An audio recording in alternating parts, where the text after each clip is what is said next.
Nire aurrean, Saloi, arratsaldeon, ongi etorri berriz ere, ahoz saiora. Arratsaldeon, eskerrik asko.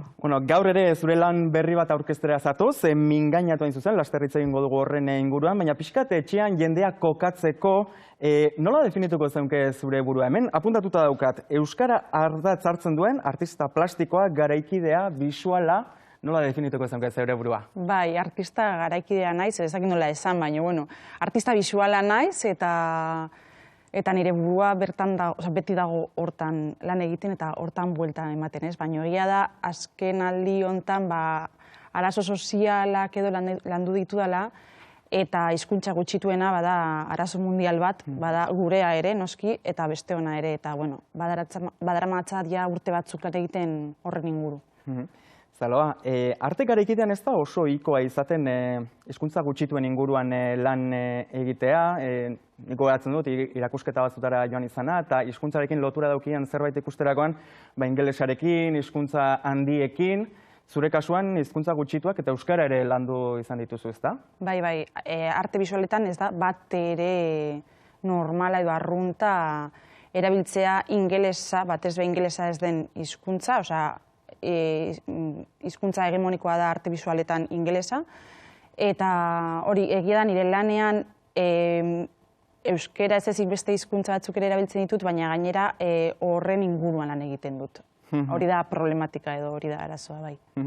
Euskal Herrian behintzat zuzaitugu. Mundu mailan baldago mugimendurik hizkuntza gutxituen inguruan lan egiten duten artistena edo mugimendurik baldago? Ez dago. Nik uste dut ez, galdetu dut eta ezagutze dut artista baten bat, igual galdu diren hizkuntzei buruz arte obraren bat egin duena, baino gauza konkretuak. Ez dago, ez dakit, beste arazo askori buruz lan egiten da artean, beste, ez dakit, matxismoari buruz, bakeari buruz, eta hainbat arazo, ez? Baina egia da hizkuntza gutxituena ez dela bat ere ohikoa. Hutsune handia dago, ez da? Hizkuntza gutxituena, esparru mundu guztian daude hizkuntza gutxituak, eta zu bakarrik izatea behintzat, edo zuk dakizula? Ez naz bakarra izango, supozatut ez, eta hori espero dut, baina egia da ez dela ohikoena horri buruz ikerketa plastikoa edo bisuala egitea.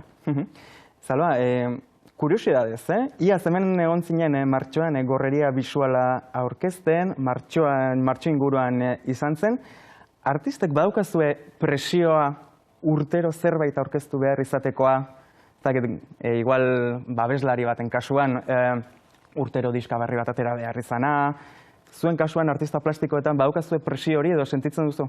Nik uste dut guk geuk sortzen dugula presio hori. Bukatzen dugunean zer edo zerbait aurkezten dugunean erakusketa batean edo, presio hori badaukagula beti. Edo nahi, ez dakit presioa den edo nahia ere, bukatzen duzunean zerbait, sartu naizela beste zeo zertan, ez?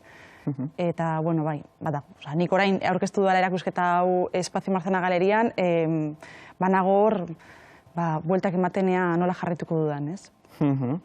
Hizkuntza gutxitutara bueltatuta, zuk euskara zein izan duzu lan asko pentsatuko dute behar bada zure lana nahiko lokala dela, hau da euskaldunentzat bakarrik landutako artelana dela, baina artea ere bada hizkuntza unibertsal bat, ez da? Ez dakit zure artea Txinan adibidez ulertuko lukete? Bai. Ez que Txinan arazo bera dago. Hemen dakagun arazoa hizkuntza gutxituekin Txinan arazo bera dago, orduan, bai. Miguel Torgak esaten zuen, ez? Tokian tokikoa hormari gabe hori da unibertsala, hori da unibertsala. Orduan, nik euskeraz egiten dut nire hizkuntza dalako, baino irekia da, nire proiektua irekita dago. Arte Ederretan lizentziatua zara, master bat ere egin zenuen, Galizian izan leike? Galizian, bai. Galizian izan zen. Nola evoluzionatu du zure lanak? Unibertsitatetik atera zinenetik, beti izan da hizkuntzan gutxituen inguruan edo? Ez, hasieran egia da fakultatetik irten nintzenean proiektuak behar bada plastikoagoak ziren. Argiari buruz lan egin dut asko, forma abstraktuak, eskultorikoak, nola espazio hartzen zuten. Gero hor izan nuen ere proiektu bat habitatari buruz hitz egiten nuela, hori izan zen bai arazo konkretu bat nire etxe bizitzarekin, eta hortik abiatuta sortu zen proiektu bat, non bapatean hormak edo irekitzen ziren bizitzara, eta baduela 4-5 urte bapatean irakurri nuen liburu bat Juan Carlos Morena Cabreroren Errores y Horrores del Españolismo Lingüístico, eta esan nuen, bale, nik hau jorratu behar dut nire proiektuan. Ez dakit nola, baina hau landu behar dut. Aipatzen duzu gainera, zure lana irakurmenetik sortzen dela, ezta? Lehenengo irakurri beharra daukazula, asko dokumentatu beharra, eta hortik sortzen duzula. Nola da prozesu hori? Irakurtzen duzunetik, kontzeptu guzti horiek gero zerbait fisikora eramatea. Nolako da prozesu hori? Oso zaila. Oso zaila eta oso motela. Asko irakurtzen dut, eta egia esateko, azkenean da nik egiten dudan irakurketa, orda, nik ulertzen dudana. Ez dut islatu nahi konkretuki hizkuntzalari edo idazle bakoitzak esan duena, ez? Nik ez dut ilustraziorik egiten. Baina bai nik ulertu dudana eta niretzat garrantzitsua dana, edo nahi dudana ere gizarteak ikustea beste modu batean, igual visualki, ez? Ez dakit, holan arazontara ere beste modu batean urreratzen da jendea.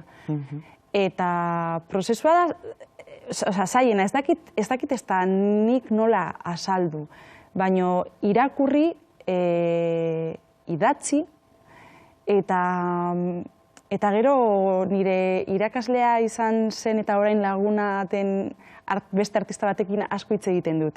Duda dauzkadanean, edo buratu zait hau, baina ez dakit nola bideratu, ez dakit hau, eta, bueno, ere elkarrizketa horiekin gauza asko irtetzen dira.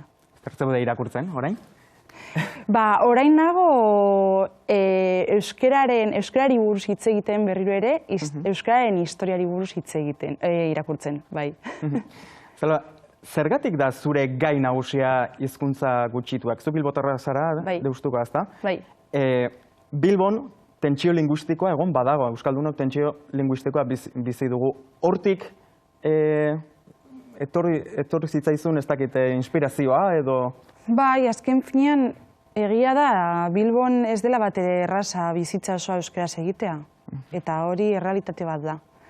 Ez dakit gainera nire mutila galiziarra denez eta berak ere galizieraz hitz egiten duenez, bueno, euskara ere ikasten ari da, baina bizi izan dut hori ez bakarrik euskaraz, baizik eta ere Galizian egon nintzenean ere galizieraz.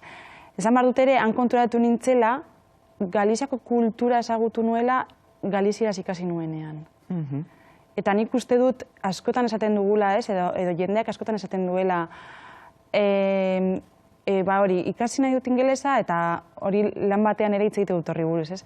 Ikasi nahi dut ingelesa kulturak ezagutzeko. Eta gero, bidaiatzen dut kulturak ezagutzeko, ez? Ez, osea, askotan egia da, bueno, bidaiatzeko ikasten duzu ingelesa, oso ondo, ikusiko duzu turistikoa dena, ederki, baina nik ikasi dut kultura bat benetan, edo kultura hortan sartzeko hizkuntza propioa ikastea edo ezagutzea, oso garrantzitsua da. Azkenean hizkuntza batek zabaltzen du mundu oso bat, ezta? Bai. Hori askotan euskara ikasten duenak adibidez bertsolaritzaren mundua adibidez deskubritzen du. Bai, eta tokia eta lurra eta ikuspegi berri bat zabaltzen da batean.